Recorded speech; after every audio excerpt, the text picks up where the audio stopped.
Hello guys! Welcome back to my channel. Bro Widlin, medyo natuwa na ako ngayon dito sa garden ko guys kasi naayos ko na kahit pa paano. Ayan, punta tayo dun sa kakaayos ko lang. Ayan, yung mga big pots. Ganyan na yung ayos nila kasi inalis ko na yung nandito.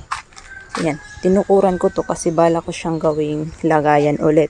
Pero pinag-iisipan ko pa kasi kapag maglalagay ako dito ng mga plants, dito banda, mahihirapan akong abutin yung mga nandito.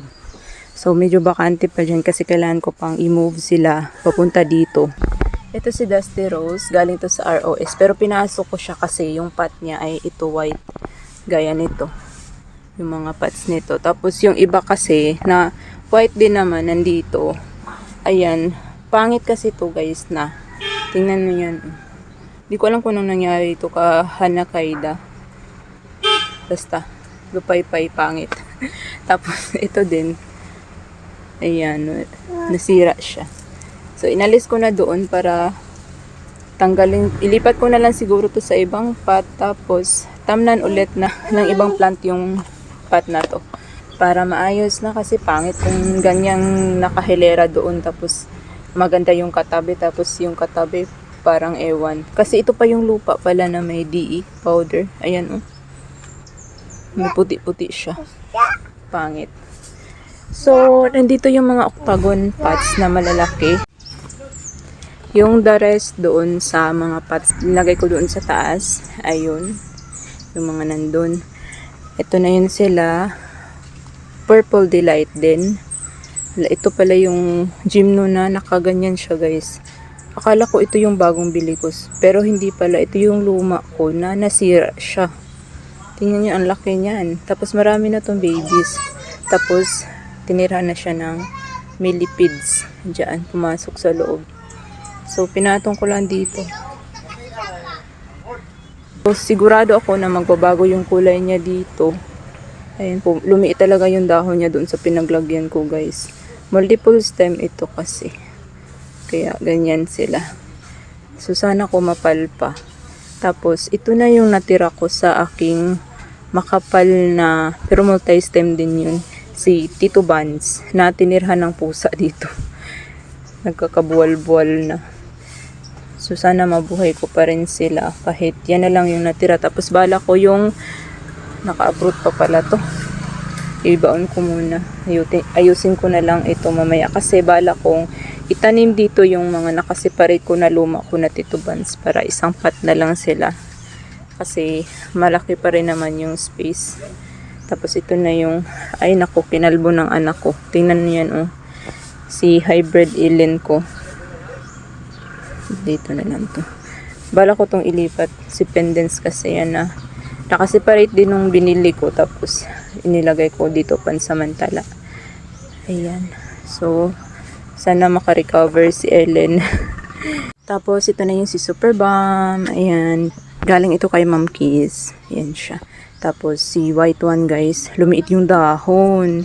Kasi nga, kulang sa araw doon sa pinaglagyan ko. So, sana dito makarecover na siya. At saka, tumabingi. Ayan, tumabingi siya. Hinahabol kasi niya yung araw. Kaya, ayan. Pero pinkish. Yan, kulang sa water. Kapag ganyan. Tapos nandito naman si Flambeau. Nagkaroon na pala siya ng baby ba yan o flowers. Nawala yung kulay niya, guys. Kasi doon to nakalagay sa may kasama noong mga haworthia at saka gymno. Kaya nawala yung kulay niya. Tinahabol din yan yung araw. Hindi na siya nawawala ng flowers. Palaging may flowers yan. Inaalis ko lang yung iba. Tapos yan, binidyohan ko kasi kaya hindi ko muna tinanggal pero tatanggalin ko na rin yan ngayon. Nagkakaroon niya ng mga mashi pero inaalis ko din agad. So yan, sana bumalik na yung kulay niya dito. Tapos ito yung si White Lotus. Nandito na talaga to, dati pa. Simula nung tinanim ko, dito ko na agad nilagay kaya hindi masyadong nag-deteriorate yung health niya. Yung itsura niya maganda pa rin at yung kulay. Tingnan nyo naman yung kulay, guys. Di ba ang ganda ng kulay? Nag-orange yung tips niya, guys. Grabe yung kulay. medyo tumabingi siya, hinahanap pa rin niya yung araw, pero kahit pa paano, mas okay yung sunlight na natatanggap niya dahil gumanda siya. Ganun. Tapos, 4 ito na pink na pots na octagon. Pero yung iba kasi, yung dalawa kasing pots ay walang maayos na tanim, kaya ano ko yun, i-uproot tapos palitan ng ibang plants kasi namatay yung isa tumaob. Tapos, oo, missing yung ang nakalagay nun, tapos tumaob siya, naapakan at lusaw. Sayang guys, malaki na sana yun. Pero okay lang, sa Hero Ones to, ayan, medyo nawala yung kulay niya. Hero Ones Gold, ang ganda pala ni Hero Ones Gold guys, ano, mafarina, tapos makapal yung ito, dahon. Ano siya, akala ko, lovely rose. Akala ko kasing itsura sila ni lovely rose, pero hindi pala. Makapal pala talaga yung dahon ni Hero Ones Gold. Ayan siya. Feel ko naman okay ito siya sa aking area. Ayan, sana lumago. Tapos, ang bango ni clavatum. Buti hindi to na maalam, guys. Tapos, ito, ilipat ko to eh. Balak ko haworthia kasi ang ilagay doon sa gagawin ko sanang plant truck. Pero pinag-isipan ko pa nga kung itutuloy ko ba. Kaya dito muna sila, tumataba na to guys. At gumanda yung kulay niya. Oh. Tapos, ito, nakahilera from here hanggang doon sa pinakadulo ng mga diagonal, mga octagonal pots natin ay mga black pots. Ayan sila. Mas capture ko dito banda pala. Ayan, hanggang doon. O, natatabunan na ng mga mabubuhok. Pero, sana hindi sila pumayat guys, ano. So, ito na yun sila. Ito si Pots Pink, na parang orange lover. Nag-a-acclimatize pa to, kaya hindi ko sure kung ano talaga yung magiging itsura niya. So, kapag tumagal sa akin, doon ko pa makikita kung ano yung magiging itsura niya dito sa aking area. Kasi kulay pa to noong kakarating pa lang niya eh. Tapos, may bago na naman siyang tubo at nag-green na yung dahon niya. Wala kasing araw din. Tapos, ito yung nag-iisang super bomb na malaking head. Tapos, ayan, sino nga to? Mutant. Oo, mutant na Fred Ives. Okay naman siya, guys. Okay pa rin yung kulay niya. At saka lumaki yung babies niya. Ayan, oh. Pati yung baby na sa pinakababa, ito, nabuhay siya, guys. Akala ko hindi siya mabubuhay. So, sana lumaki siya. Diba kasi maganda siya, eh. Tapos, si Lotea. Oo, Lotea. At gaya ng Lotea ko dati, meron na naman siyang white na yan. Parang millibugs. Yan yung problema ko sa kanya dati, kaya na maalam. Sana lang. Pero nag-spray yung asawa ko ng insecticide guys. Pero may lumabas pa rin ng mga white na ganyan. Ewan ko. Hindi tumatalab. Baka ibang medisina yung kanyang kailangan para mawala siya. Tapos si Ingikilata, ayan, maganda pa rin siya. In fairness. Medyo nag-green nga lang yung pinaka-rosette niya guys. Oh. Ayan, pero maganda pa rin siya. Tapos tinabi ko ito. Si Cream Beauties. Ayan. Magti-trail. Sana kumapal siya. Tapos si Hakuhu, katabi ni Cream Beauties. Tapos si Chocoline.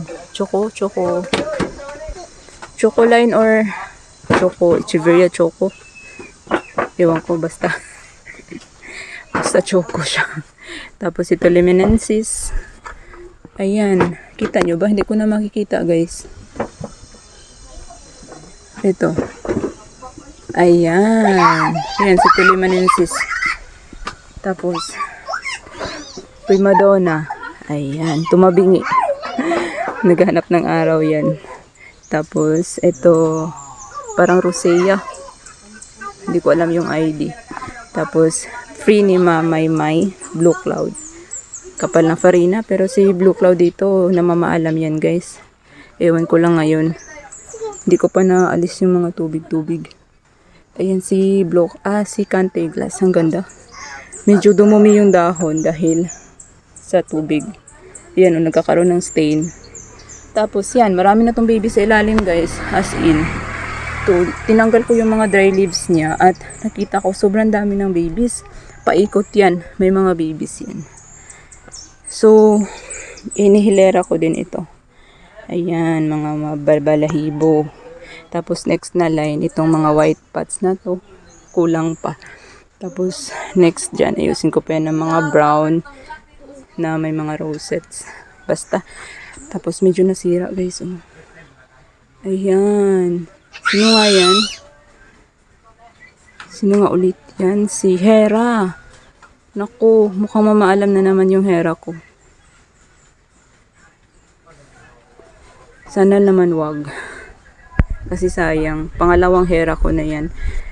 Tapos hindi pa siya ganoon katagal sa akin. Mas matagal na Hera yung matagal na dito sa akin na maalam din. So yun lang guys yung update dito sa aking garden. At thank you all for watching. See you in the next one. Keep growing. Please like and subscribe.